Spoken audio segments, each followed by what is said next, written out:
Hello guys, welcome to Anu's world. ఈరోజైతే హనుమత్ విజయోత్సవం కదా, అందుకని చెప్పేసి కొంచెం పూజ అది చేసుకుందాం అని చెప్పేసి ప్రసాదం అయితే ప్రిపేర్ చేస్తున్నాను. నాకు ఎప్పుడూ ఒక డౌట్ ఉండేది, హనుమాన్ జయంతి 2 టైమ్స్ ఎందుకు వస్తుంది అని చెప్పేసి. నిన్న నైట్ కూడా అదే డౌట్ వచ్చింది. ఒకసారి చూద్దాం, చెక్ చేద్దాం అని చెప్పేసి చూశాను. నాకు అర్థమైంది ఏంటంటే, ఈరోజు వచ్చేది హనుమంత్ విజయోత్సవం, ఏప్రిల్ మంత్లో వచ్చేది. జూన్ మంత్లో వచ్చేది హనుమాన్ జయంతి. నాకు అదే డౌట్. ఎప్పుడు కూడా హనుమాన్ జయంతి రోజే మా అత్తయ్య వాళ్ళ ఊర్లో ఆంజనేయ స్వామి విగ్రహానికి మా పూజలు చేస్తారు, మా అమ్మమ్మ వాళ్ళ ఊర్లో తిరునాళ్ళు చేస్తారు. ఈరోజు ఎందుకు ఎవరు పట్టించుకోరు అనుకునేదాన్ని. అంటే ఈరోజు హనుమాన్ జయంతి కాదు, హనుమాన్ విజయోత్సవం. ఇవి తిథులు కూడా నాకు చెప్పారులే, కానీ నాకు అంత ఐడియా లేదు. అంటే చెప్పడం రాదు, రఫ్గా అయితే చెప్తున్నాను. ఈరోజు కాదు, నా జూన్ మంత్లో వచ్చేది హనుమాన్ జయంతి. ఈరోజైతే మాత్రం హనుమాన్ విజయోత్సవం. అందుకని చెప్పేసి ఏదైనా ఆంజనేయ స్వామిదే కదా పండుగ అని చెప్పేసి నేనైతే ప్రసాదం రెడీ చేస్తున్నాను. నైట్ గారెలకు కూడా వేద్దాం అనుకున్నాను. ఈరోజు గారెల దండ వేసి ఏదైనా సంకల్పం అనుకుంటే జరుగుతుందని చెప్పారు. ఏంటో అనుకుంటాం కానీ అంటే అనుకున్నవన్నీ కూడా కొన్ని కొన్ని చేయలేమని అనిపిస్తుంది, కుదరదు ఎందుకో. ఇక అలా జరిగిపోయింది. నైట్ అయితే నానబెట్టడం మర్చిపోయాను పప్పులు. ఇక ఈవినింగ్ అయినా చేద్దాం అనుకున్నా కానీ ఈ ఎండలకో ఏమో అసలు చేయలేకపోతున్నాము. ఇక సేమియా అయితే చేసాము. మా ఇంట్లో సేమియా ఇష్టంగానే తింటారు. అంతకుముందు మా తేజ స్వీట్ తినేవాడు కాదు, కానీ ఒకసారి మా పక్కన కవిత అని తను ఇచ్చారు. అప్పటి నుంచి మా తేజ కొంచెం సేమియా అయితే తింటాడు. సగ్గుబియ్యం పొంగలి ఇవేం తక్కువ, కానీ సేమియా అయితే ఇష్టము. అడుగుతాడు కూడా, ఏం చేస్తున్నావు మమ్మీ అని అడుగుతాడు. సేమియా పాయసం అని చెప్తే, కవిత ఆంటీ ఇచ్చిన సేమియా పాయసమేనా అని అడుగుతాడు.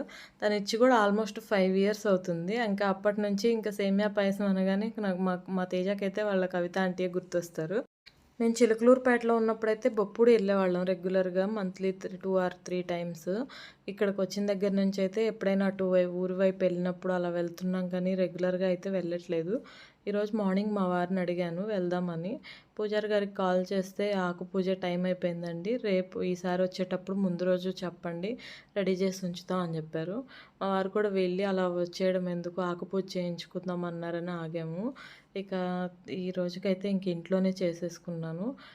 మనకి ఇయర్ బై ఇయర్ పాస్ అయ్యే కొద్దీ మనకు కూడా చాలా మెచ్యూరిటీ వస్తుంది కదా. అంటే ఇంట్లో పనుల విషయంలో కానీ, ఇలా ఏదైనా పండగ వచ్చినప్పుడు కానీ ఎలా చేసుకోవాలి ఇవన్నీ. నాకైతే ఫస్ట్లో అసలు ఏం తెలియదు. మా అత్తయ్య చూపించేవాళ్ళు, ఇలా చేయాలి అలా చేయాలని చెప్పేసి.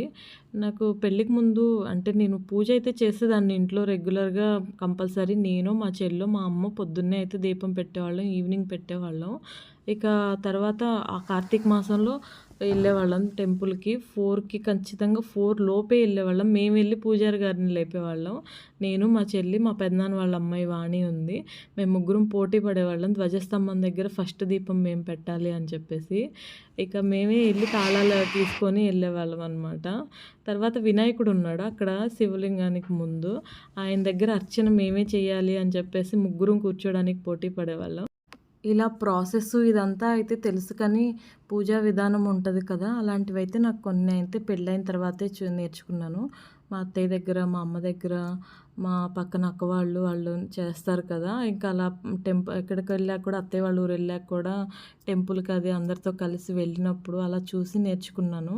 అంతకుముందైతే నాకు అంత మెచ్యూరిటీ లేదు, ఇలాంటి విషయాల్లో అంత తెలియదు కూడా. ఇయర్ బై ఇయర్ కొంచెం కొంచెంగా నేర్చుకుంటూ వస్తున్నాను. ఇప్పటికీ నేర్చుకునే ప్రాసెస్లోనే ఉన్నాను. ఇక ఈరోజు అయితే ప్రసాదం అది అయిపోయాక, పూజ అది అయిపోయాక తిన్నారు. సేమియా పాయసం తిన్నాక ఏదైనా హాట్ తినాలనిపిస్తుంది అన్నారు. ఆ టైంలో ఏమో టిఫిన్ ఇంట్లో పిండి కూడా అయిపోయింది, ప్లస్ పూరి కానీ అలా ఏమన్నా చేద్దామన్నా కానీ పూరి అదంతా ప్రాసెస్, కర్రీ చేయడం ఇదంతా. ఇక నాకైతే సింపుల్గా అయిపోతుంది అని చెప్పేసి పకోడీ వేస్తా అన్నాను. ఇక శనగపిండితో అయితే వద్దన్నారు మా వారికి, అందుకని వరిపిండి పకోడీ అయితే వేశాను. అది ఇన్ టైమే, కాకపోతే ఇక తప్పలేదు ఈ రోజుకైతే. మా తేజ వాళ్ళ స్కూల్లో ఈరోజు parent teacher meeting and progress report కూడా ఇస్తామన్నారు. ఈరోజు నుంచి హాలిడేస్లేండి.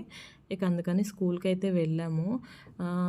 పర్లేదు, నాట్ బ్యాడ్ అనమాట. 85% వచ్చింది, కానీ మా వారైతే సాటిస్ఫై కాదు ఆ మార్క్స్తో. ఇక ఇప్పుడు అంటే ఈ ఇయర్, అంటే ఈ 2 ఇయర్స్ నుంచి కరోనాలో ఈ ఇయరే కొంచెం క్లిక్ అవుతున్నాడు. అది దట్టు జేఈ మెయిన్స్ మీద ఫోకస్ ఉండేప్పటికీ కొద్దిగా లాంగ్వేజెస్లో ప్రాబ్లం వచ్చింది. 550 అలా ఎక్స్‌పెక్ట్ చేశారు. ఆ 500 ఉండేప్పటికి కొంచెం డిసప్పాయింట్ అయ్యారు మా వారైతే. నిన్న నైట్ గూడా చెప్పారు. వాడికి 550 అలా వస్తాయి చూడు అనని. ఇక కొంచెం డిసప్పాయింట్ అయితే అయ్యారు. కానీ త్వరగానే నార్మల్ స్టేజ్‌కొచ్చారులెండి. ఇక వచ్చిన దగ్గర నుంచి ఇదిగోండి ఇలా ఫైటింగ్‌లనమాట. అంతకుముందు నేను మా వారితో చెప్పేదాన్ని. ఏంటి సండేస్ కూడా ఇంటి దగ్గర ఉండవు. పిల్లాడు ఉన్నప్పుడైనా ఉండొచ్చు కదా! అని చెప్పేసి. నాకు ఇప్పుడేమనిపిస్తుందంటే ఇద్దరిలో ఒకళ్ళు స్కూల్ కన్నా లేకపోతే ఆయన సైట్ కన్నా ఎళ్తే బావుండనిపిస్తుంది. అలా ఇంటినైతే రణరంగం చేస్తున్నారు. నేను అన్నీ ఒక పక్క నుంచి సర్దుకుంటా వస్తే వాళ్ళేమో కొట్టుకుంటూ, పీక్కుంటూ వస్తున్నారు. కోపం వస్తుంది. కాకపోతే నాకలా అది అట్ ద సేమ్ టైమ్ ముచ్చటేస్తుందనమాట అది చూస్తుంటే కూడా. మంచిగా ఇలా ఉండడం నాకు కూడా చాలా సరదాగా, ఇష్టంగా అనిపిస్తది. ఇక ఈవినింగ్ అయితే త్వరగానే లంచ్ అయితే చేశాను. ఆఫ్టర్‌నూన్ ఇంకేం లంచ్ చేయలేదు. వస్తా వాటర్ మిలన్ తీసుకొచ్చాను. అది కట్ చేసి పెట్టాను. ఇక ఈరోజైతే కొంచెం డే అంటే అబ్నార్మల్‌గానే జరిగింది డే అంతా. షెడ్యూల్ అంతా మిస్ అయింది. కాకపోతే అంటే ఇబ్బందేం జరగలేదు. ఇంట్లోనే అలా అలా టైం అటు ఇటుగా టైంకి అలా కాకుండా కొంచెం అబ్నార్మల్ అయితే అయిందనే చెప్పాలి. ఇక ఈవినింగ్ అయితే టమాటా బంగాళదుంప కర్రీ చేశాను. ఇక దాంట్లోకి వడియాలైతే వేయించాను. మొన్న ఊరు నుంచి తీసుకొచ్చాను కదా! అవైతే వేయించాను. చాలా బావున్నాయి. టమాటా కర్రీలో కూడా వడియాలు, చిప్స్ అలాంటివి ఉంటే బావుంటాయి కదా! ఈ వీడియో అయితే ఇంతే. Bye bye. నా ఛానల్ కనుక నచ్చినట్లయితే సబ్స్క్రైబ్ చేసుకోండి. బాయ్.